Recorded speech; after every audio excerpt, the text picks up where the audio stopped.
Hammaga assalomu alaykum. Juda ham ko'pchilik so'radi, nima bo'ldingiz, nima qo'ydingiz, yaxshimisiz deb juda ham ko'pchilik yozibdi. Rahmat kattakon.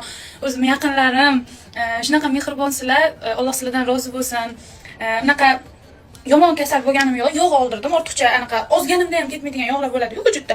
O'shalarni oldirdim. Istanbuldaman. Kimga kerak bo'lsa, doktorni Instagrami yoki telefon raqami menga aloqaga chiqsanglar, men o'zim sizlarga nomerini beraman.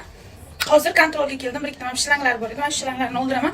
Hozir tam anaqasi ko'rinmaydi. Ko'rinishimni ko'rsatib boraman bundan keyingi videolarimda. Men rezultat ko'rishni xohlayman, chunki ko'pchilik menga O'zbekistondan yoki boshqa joylardan kelib, pul sarflab, menga ishonib kelib operatsiya qildiradi-da. Bo't mana sizlarga 10 kunlik holat. Rasmdagi bo'lsa, bir haftadan keyingi holatimda. Menda atyoq juda ham ko'p bo'ldi, bilmayman. Mana bugun 12 kun bo'ldi. 12 kunda ham baribir yuzlarim qandaydir shishdi. Qo'llarim. O'rtoqlar, mana doktorim, Ozarbayjonlik yozlar Turkiya. Geçmiş olsun, çok güzel oldu. Her şey daha iyi. Zaman ihtiyaç var. Şuradan geçsin, çok daha iyi olacak. Çok teşekkür ederim. Görüşürüz, teşekkürler.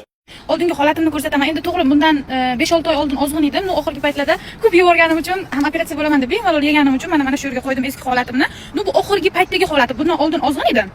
Bu oxirgi holatimda mana shunaqa bo'lgandan shu holatga keldim. Bu korsetsiz holatim. Hozirgi bundan oldingi doktor bilan tushgan videoyimda korset bilan, chunki korset ichida ham ikkita anaqa bor. Bunday qo'lni ichkariga tiqadigan narsa bo'lgani uchun qalinroq ko'ringan. Ya'ni tam videosini xudo xolasa 8-marta qo'yaman-da. Korsetsiz yuraman-da.